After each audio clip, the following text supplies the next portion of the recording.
Okay, so the Wizards are 3-1 since the trade deadline, and looks like they're doing pretty good right now. But I mean, it's still looking at it. They're running with a bunch of backup players who play really hard. They're looking to play for their next contract. They're playing defense. They're at least somewhat staying competitive.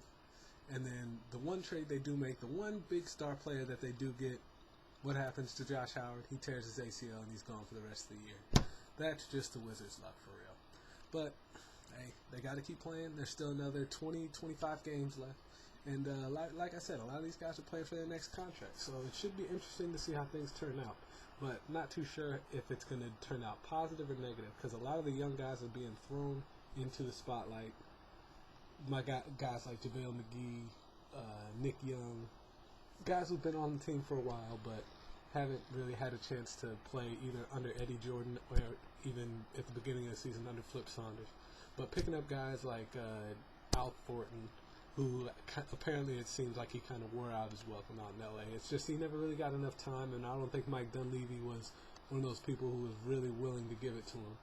But he has a guy like Blake Griffin in front of him who's actually hurt, but I don't understand why he wasn't getting more time out there. He's got a good skill set for the NBA. And also it looks like a guy like Quentin Ross is coming off the bench. He's playing pretty good, but the surprise has really been the consistency all year of Andre Black. Sometimes, but he'll have his moments where he goes back into his old mode, where he'll be in foul trouble, or he'll have excuse me, he'll have a real amazing night with his 33 points and like 16 rebounds, but it happens to NBA players. But hopefully he's turned the corner.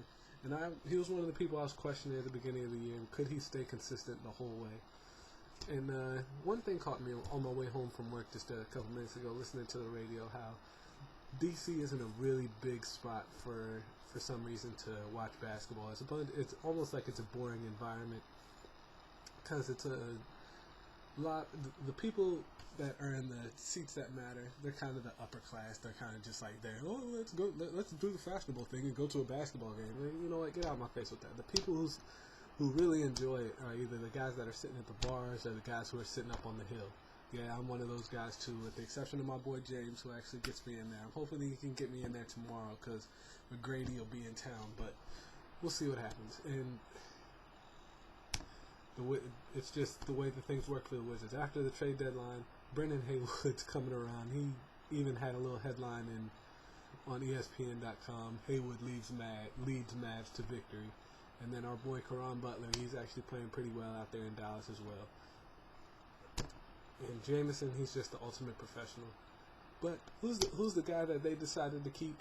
Gilbert Arenas. The guy who's always had the most problems, the guy who attracts the most controversy, the guy who doesn't really really project professionalism the way those three guys did. Granted, I was not a Brendan Haywood fan, but I mean, he was one of those people that he just did his job, and it wasn't flashy. He got better, and as the season went along at the end of last year, I think they really missed him, Brendan Haywood, more than they missed Gilbert Arenas last year, because there was nobody anywhere on the inside to take care of defense. And throwing JaVale McGee into that right off his rookie year probably wasn't the biggest thing to do, but he's gotten a lot better, and he's going to continue to get better with the more playing time he's going to continue to get.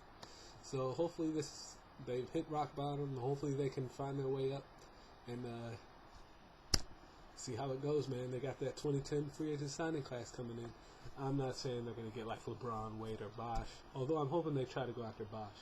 I'm thinking they're going to get someone like Josh Smith, someone who's real athletic, someone you can kind of build a team around. He plays defense. He's a high flyer. Someone who he can attract fans, and you could probably build something around him with the people we have on the squad already. All right, well, it's getting kind of late. Got to work tomorrow, and I will talk to y'all later. Peace.